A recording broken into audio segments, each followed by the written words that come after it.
सुनते हैं जिनका गायत्री परिवार के प्रति जो भाव है बड़ा ही अनन्य आत्मीय घनिष्ठतापूर्ण रहा। उनका जो संबंध पूज्य गुरुदेव के साथ, वंदनीय माता जी के साथ, गायत्री परिवार के साथ का संबंध है, श्रद्धे दोए के साथ का संबंध है, वो संबंध वर्षों पुराना है। 40 वर्ष का उनका संबंध गायत्री परिवार के साथ का है। और उनकी इस यात्रा में, जिसमें वो गुजरात के मुख्यमंत्री अनवरत बने रहे और बनने के बाद भारत के यशस्वी और लोकप्रिय प्रधानमंत्री हुए, उनकी इस यात्रा में उनके साथ गायत्री परिवार हमेशा से खड़ा रहा। और आज वो पावन क्षण है जिसका चयन उन्होंने गायत्री परिवार के लिए एक विशेष संदेश देने के लिए किया।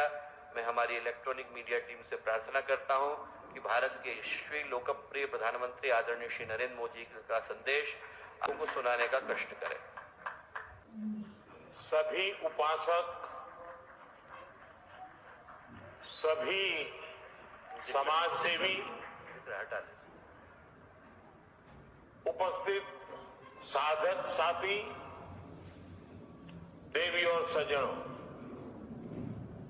गायत्री परिवार का कोई भी आयोजन इतनी पवित्रता से जुड़ा होता है कि उसमें शामिल होना अपने आप में सौभाग्य की बात होती है। मुझे खुशी है कि मैं आज देव संस्कृति विश्वविद्यालय द्वारा आयोजित अश्वमेध यज्ञ का हिस्सा बन रहा हूं। जब मुझे गायत्री परिवार की तरफ से, साथियों, हम अपने देश के युवा को जितना ज्यादा बड़े लक्ष्यों से जोड़ेंगे, उतना ही वो छोटी छोटी गलतियों से बचेंगे।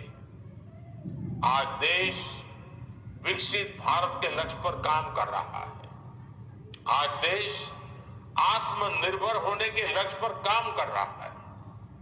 आपने देखा है, भारत की अध्यक्षता में G20 समिट का आयोजन, वन अर्थ वन फैमिली, इस अभियान में सरकार के साथ सहभागी है।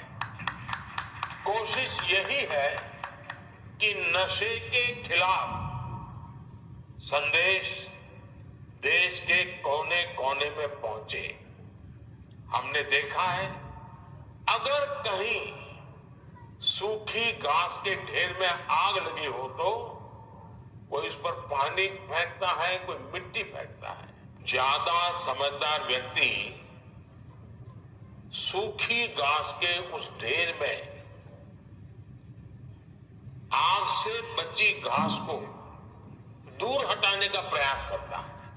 आज के इस समय में गायत्री परिवार का ये अश्वमेध यज्ञ इसी भावना को समर्पित है। हमें अपने युवाओं को, साल पहले एक राष्ट्रव्यापी नशा मुक्त भारत अभियान की शुरुआत की थी। मैं अपने मन की बात कार्यक्रम में भी इस विषय को उठाता रहा। अब तक भारत सरकार के इस अभियान से 11 करोड़ से ज्यादा लोग जुड़ चुके हैं। लोगों को जागरूक करने के लिए बाइक रैलियां निकाली गई हैं, शपथ कार्यक्रम हुए हैं, नुक्कड़ नाटक हुए हैं।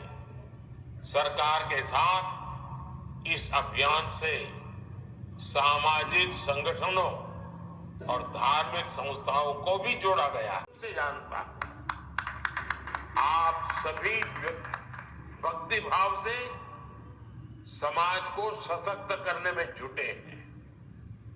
श्री राम शर्मा जी के तर्क, उनके तथ्य, बुराइयों के खिलाफ लड़ने का उनका साहस, व्यक्तिगत जीवन की शुचिता सबको प्रेरित करने वाली रही है। आप जिस तरह आचार्य श्री राम शर्मा जी और माता भगवती जी के संकल्पों को आगे बढ़ा रहे हैं, सामाजिक संकल्प का एक महाअभियान बन चुका है। इस अभियान से जो लाखों युवा नशे और व्यसन की कैद से बचेंगे, उनकी वो असीम ऊर्जा राष्ट्र के निर्माण में काम आएगी। युवा ही हमारे राष्ट्र का भविष्य है। युवाओं का निर्माण ही राष्ट्र के भविष्य का निर्माण है। उनके कंधों पर ही इस अमृत काल में भारत को विकसित बनाने की जिम्मेदारी है। मैं इस यज्ञ के लिए गायत्री परिवार को हृदय से शुभकामनाएं देता हूं।